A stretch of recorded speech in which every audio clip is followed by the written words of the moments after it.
Уважаемые друзья, сейчас наша встреча посвящена текущей общественно-политической ситуации. В частности, речь идет о сегодняшнем собрании общественности в поддержку генерального прокурора и ряда его высказываний. В двух словах мы здесь все прокомментируем. Дело вот в чем. Значит,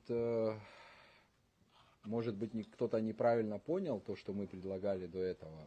У нас есть договоренность, благодаря которой в рамках переговоров в Министерстве обороны, благодаря этой договоренности нам удалось стабилизировать ситуацию и найти некий компромисс и баланс. Я просто напомню, может кто-то забыл, речь шла о том, что никакие кадровые назначения до того, как пройдут президентские выборы, до того, как вновь избранный президент вступит в свои полномочия, никакие кадровые вопросы не обсуждаются. Вот в двух словах, какой был, значит, договор, такое соглашение. Что касается генерального прокурора, здесь никто не ставит вопрос о том, чтобы снять генерального прокурора и назначить кого-то из представителей оппозиции или кого-то еще. Речь идет только о том, что у генерального прокурора 12 декабря, если я не ошибаюсь, истекает срок полномочий. По нашему закону генерального прокурора представляет президент в Народное собрание парламент, и парламент утверждает эту кандидатуру сроком на 5 лет. Наше предложение заключается в следующем. Для того, чтобы это должен решать абхазский народ. Кого абхазский народ завтра выберет президентом, вот тот новый глава государства и будет определять, с кем он хочет работать в команде в качестве генерального прокурора, там и остальных чиновников высшего звена. До этого момента мы и действующему вице-президенту, исполняющему обязанности президента, донесли, и сегодня тоже мы с ним встречались. До этого момента никаких представлений, никаких назначений быть не должно. Это справедливо. Это нормальное человеческое предложение, ничего страшного. Там есть заместитель генерального прокурора, если я не ошибаюсь, там Квициния, по-моему. Пускай он исполняет обязанности генерального прокурора до выборов президента. Более закон позволяет. Да, в рамках закона. Еще раз повторю, здесь никакой кадровой политики нет, мы никого туда не предлагаем, назначьте, значит, кого-то из оппозиции и так далее. Просто мы хотим, чтобы эта персона или эта должность не стала очередным витком напряжения. Потом я хочу прокомментировать отдельные высказывания, которые сегодня прозвучали там с уст генерального прокурора в адрес депутата парламента Кварти. Якобы это личный конфликт. Нет, это не так. Это общее решение. Генеральному прокурору у нас есть обоснованные вопросы. Он все эти годы вел, скажем так, однобокую политику.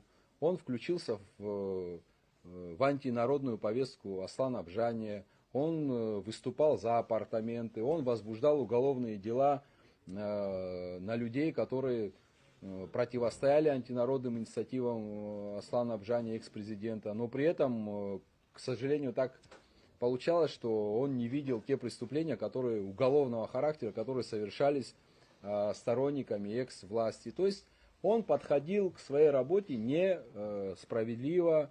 Он делил людей на своих и чужих. Мы не хотим делить людей на своих и чужих. Мы хотим, чтобы закон работал для всех одинаково. А в этом смысле генеральный прокурор, к сожалению, превратился в политическую фигуру, который вышел за рамки своих полномочий. Вы все помните, как он выступал в поддержку законопроекта об апартаментах. Ну, какое отношение генеральный прокурор имеет к законопроекту об апартаментах, например, да? Вот как пример вам приведу. Поэтому вот такого рода претензии к нему есть. Да, скажу, мы с большим уважением относимся ко всем мнениям. Люди, которые сегодня там собрались, там среди них есть наши друзья, наши родственники, мы уважаем их мнение, но мы все друг друга должны уважать. Не бывает так, что одно мнение должно преобладать, другое надо отодвигать. Мы должны сделать все в этой непростой ситуации, что вот этот баланс, который достигнут в рамках долгих переговоров, и благодаря всем вам, вашему терпению, выдержке, этот баланс надо сохранить, дойти до президентских выборов спокойно, провести президентские выборы. Весь мир на нас смотрит. Мы должны все-таки показать миру, что мы народ, который умеет договариваться. Я считаю, что должность генерального прокурора не является такой предметом, знаете, краеугольным камнем нашего государства. И из-за того, что кто-то хочет сохранить за собой полномочия, чтобы мы опять сталкивали людей. Что произойдет, если исполняющий обязанности президента в нарушение тех договоренностей, которые были достигнуты в Министерстве обороны, мы подписали соглашение, представит генерального прокурора в Народное собрание, парламент, соберутся люди, которые недовольны, соберутся с той стороны люди, опять произойдет какая-то конфронтация. Завершаю. Еще раз подчеркиваю, мы не лоббируем на какую-то должность своих людей, мы кадровыми вопросами вообще в принципе не занимаемся. Мы говорим так, вот этот баланс, который достигнут, давайте его сохраним, и это справедливо до президентских выборов. Я считаю, что это позиция нормальная, государственная позиция.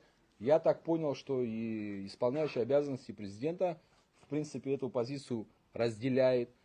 Но оказывать давление на исполняющего обязанности президента, ну это неправильно, что кто-то к нему ходил, давайте там, значит, представьте того или того. А что будет завтра, если, извините меня, соберется еще там 50 или 100 человек, скажут, давайте этого прокурора.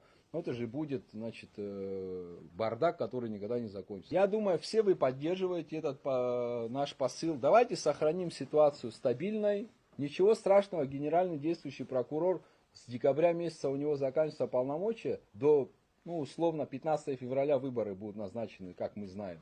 Там 1,5 месяца будет исполнять обязанности один из его заместителей. Я думаю, ничего страшного не произойдет за это время. Правильно? Это нормально. Мы, еще раз говорю, мы же своего туда никого не просим, чтобы назначить.